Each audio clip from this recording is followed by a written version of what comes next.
ప్రజా దర్బారులో వచ్చిన విజ్ఞప్తుల్లో 75% పరిష్కారం అవ్వబడ్డాయి. గతంలో పలువురు ప్రజా ప్రతినిధులు నిర్వహించిన ప్రజా దర్బారులకు విభిన్నంగా మంత్రి నారా లోకేష్ ప్రజా దర్బార్ కొనసాగుతుంది. ప్రజా దర్బారులో వచ్చిన విజ్ఞప్తుల్లో ఇప్పటివరకు 75% సమస్యలకు పరిష్కారం చూపారు. ప్రజల నుంచి మొత్తం 5,810 విజ్ఞప్తులు అందగా అందులో 4,400 అర్జీలను పరిష్కరించారు. 1,410 విజ్ఞప్తులను పెండింగ్లో ఉన్నాయి. సమస్యల్లో దాదాపు 50% వరకు రెవెన్యూ, హోంశాఖకు సంబంధించినవే. ఆ తర్వాత స్థానాల్లో మానవ వనరులు, ఆరోగ్యం, పంచాయతీరాజ్, మున్సిపల్ అడ్మినిస్ట్రేషన్ శాఖలకు సంబంధించిన విజ్ఞప్తులు అందాయి.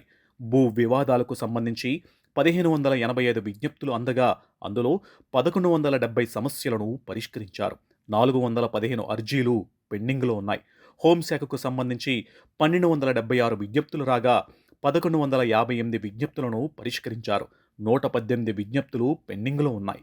వీటితో పాటు ఉద్యోగాల కోసం 800 వరకు దరఖాస్తులు అందగా అర్హతలను బట్టి 347 మందికి త్వరలోనే వీరికి ఉద్యోగ, ఉపాధి అవకాశాలు కల్పించనున్నారు.